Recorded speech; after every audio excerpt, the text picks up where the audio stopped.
പഹൽഗാം ഭീകരാക്രമണത്തിന്റെ പശ്ചാത്തലത്തിൽ ആഭ്യന്തര മന്ത്രാലയത്തിൽ ഉന്നതതല യോഗം ചേരുന്നു. CRPF, CISF, BSF മേധാവിമാർ യോഗത്തിൽ പങ്കെടുക്കുന്നു. വിവരങ്ങളുമായി ഉണ്ണികൃഷ്ണൻ ചേരുന്നു. ഉണ്ണികൃഷ്ണൻ, എന്തൊക്കെയാണ് കൂടുതൽ വിവരങ്ങൾ? ദീപ്തി, വളരെ നിർണായകമായ ഒരു യോഗമാണ് ആഭ്യന്തര മന്ത്രാലയത്തിൽ ചേരുന്നത്. സേനാ മേധാവിമാർ ഉൾപ്പെടുന്ന ഉന്നത യോഗമാണ് നടക്കുന്നത്. നിലവിലെ സാഹചര്യം, ഈ പഹൽഗാം ഭീകരാക്രമണവുമായി ബന്ധപ്പെട്ട നിലവിലെ സാഹചര്യം വിലയിരുത്തുക, അതോടൊപ്പം തന്നെ അവിടുത്തെ നടപടികളെല്ലാം തന്നെ സ്വീകരിച്ചിരിക്കുന്ന നടപടികളെല്ലാം തന്നെ വിലയിരുത്തുക എന്നതാണ് ഈ യോഗത്തിന്റെ ലക്ഷ്യം. യോഗം പുരോഗമിക്കുകയാണ്. കൂടാതെ അതിർത്തികളിൽ പാക് പ്രകോപനം തുടർച്ചയായി ഉണ്ടാകുന്നൊരു സാഹചര്യം, ഇതെല്ലാം തന്നെ ഈ യോഗത്തിൽ ചർച്ചയായി എന്നാണ് കരുതുന്നത്. അതോടൊപ്പം തന്നെ നാളെ വളരെ നിർണായകമായ സുരക്ഷാകാര്യ സമിതിയുടെ യോഗം പ്രധാനമന്ത്രിയുടെ അധ്യക്ഷതയിൽ ചേരുന്നുണ്ട്.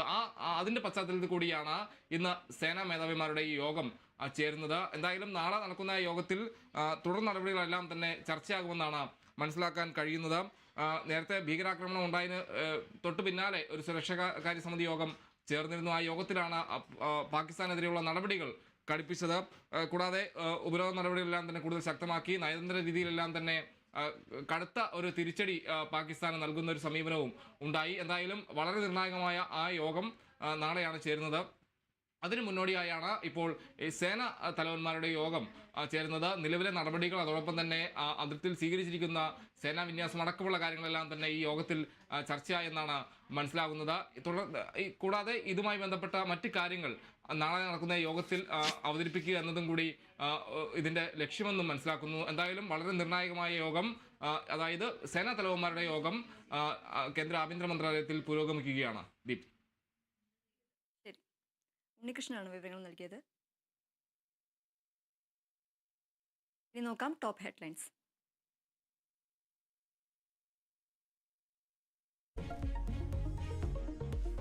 വിഴിഞ്ഞം തുറമുഖം കമ്മീഷനിങ്ങിന് പ്രതിപക്ഷ നേതാവിന് ക്ഷണം. നടപടി VD സതീശനെ ക്ഷണിക്കാത്തത് വിവാദമായതോടെ പരിപാടിയിൽ പ്രതിപക്ഷ നേതാവിന്റെ കർത്തവ്യം എന്താണെന്ന് കത്തിൽ വ്യക്തമല്ല. ചടങ്ങിൽ എത്തുമല്ലോ എന്ന പരാമർശം. തുറമുഖ മന്ത്രിയുടെ കത്ത് എത്തിയത് കണ്ടോൺമെന്റ് ഹൌസിൽ. പ്രതിപക്ഷ നേതാവിനെ വിളിക്കുന്നത് സർക്കാരിന്റെ മഹാമനസ്കതയെന്ന് ആന്റണി രാജു.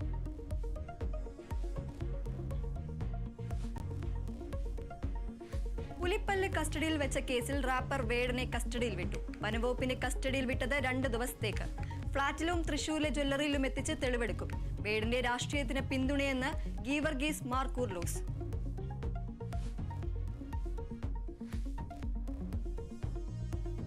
പഹൽഗാം ഭീകരാക്രമണം നടത്തിയത് കൃത്യമായ ആസൂത്രണത്തോടെയെന്ന് വിലയിരുത്തൽ. പാക് ഭീകരരായ അലിബായ്, ഹാഷിം മൂസ എന്നിവർ ഇന്ത്യയിൽ എത്തിയത് 1.5 വർഷം മുമ്പ്. ഭീകരർ എത്തിയത് സാംബ, കത്വ മേഖലകളിലെ മുള്ളുവേലി മുറിച്ച്. പാകിസ്ഥാനെതിരെ കൂടുതൽ നടപടിക്ക് ഇന്ത്യ. പാക് വിമാനങ്ങൾക്കും കപ്പലുകൾക്കും അനുമതി നിഷേധിക്കും. ഐക്യരാഷ്ട്രസഭയിൽ പാകിസ്ഥാനെതിരെ ഇന്ത്യയുടെ കടന്നാക്രമണം. ഭീകരരെ സഹായിച്ചെന്ന പാകിസ്ഥാൻ കുറ്റസമ്മതത്തിൽ അത്ഭുതമില്ലെന്ന് ഇന്ത്യൻ പ്രതിനിധി.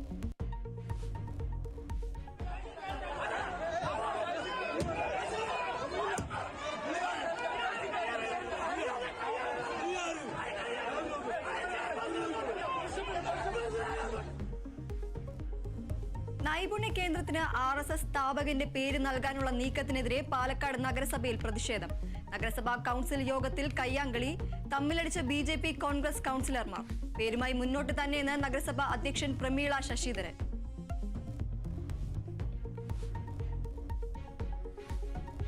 സിനിമാ നിർമ്മാതാവ് സാന്ദ്ര തോമസിനെ അധിക്ഷേപിച്ചെന്ന കേസിൽ കുറ്റപത്രം സമർപ്പിച്ച് പ്രത്യേക അന്വേഷണ സംഘം.